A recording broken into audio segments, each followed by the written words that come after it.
একদমই সহজ আর কম টাকার উপকরণ দিয়ে পিঠাটি তৈরি করতে পারবেন। ময়দা চিনি তো আমাদের সবার বাসাতেই থাকে, আর লাগবে শুধু দুধ। পিঠা তৈরির জন্য চুলায় প্যান বসিয়ে আমি এখানে 1.5 কাপ নিয়ে নিয়েছি লিকুইড দুধ, আর স্বাদ মতো লবণ দিয়ে দিচ্ছি। এরপর ফুটতে শুরু করবে, তারপর নেড়ে চেড়ে দিচ্ছি। আর এখানে 1.5 কাপ নিয়ে নিচ্ছি ময়দা, আর ঢাকনা দিয়ে ঢেকে দিচ্ছি।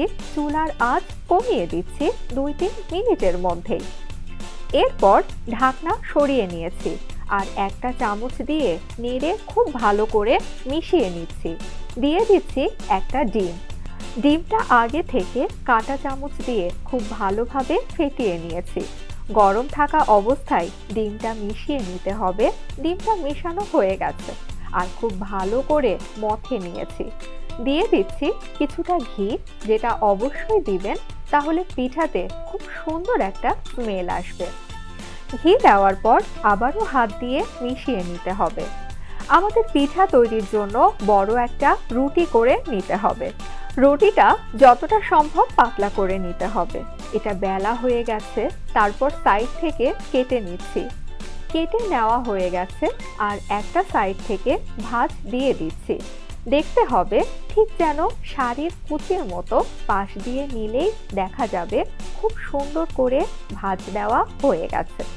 আর এভাবে করেই পুরোটা রুটিকে ভাঁজ দিয়ে দিতে হবে। যখন ভাঁজ দেওয়া হয়ে যাবে, তারপর লম্বা করে কিছুটা টেনে নিতে হবে। ভাঁজগুলো আছে ওগুলোতে একটু পানি লাগিয়ে দিতে হবে, যাতে আঠার কাজ করে। আবার চাইলেই হাত দিয়ে চেপেও লাগিয়ে নেওয়া যাবে। প্রথমে লম্বা করে নিতে হবে, মাঝখান থেকে বাঁকিয়ে লাভ আকার দিয়ে দিতে হবে। এভাবে করে সবগুলো পিঠা বানিয়ে নিয়েছি। তারপর সুগার সিরাপ তৈরি করে নিয়েছি। চুলায় একটি প্যান বসিয়ে 1 কাপ নিয়েছি চিনি, আর 1 কাপ পানি, দারচিনি দিয়ে কিছুক্ষণ ফুটিয়ে নিয়েছি। এই পানিটা যখন ফুটে গেছে, আমাদের সুগার সিরাপ এখানে তৈরি হয়ে গেছে। আর কিছুক্ষণ জাল করে নিয়েছি। চুলায় থেকে নামিয়ে ঠান্ডা করে নিয়েছি। এখন পিঠাটা ভিজে নেওয়ার পালা। পর্যাপ্ত পরিমাণে তেল আগে থেকে হালকা গরম করে নিতে। তেলটা খুব বেশি গরম করে ছাড়া যাবে না। তারপর সবগুলো পিঠা দিয়ে দিতে হবে, আর মিডিয়াম আঁচে ভেজে নিতে হবে। ভাজার সময় পাশাপাশি করে নাড়িয়ে দিতে হবে, যাতে এক পাশে খুব বেশি কালার না চলে আসে।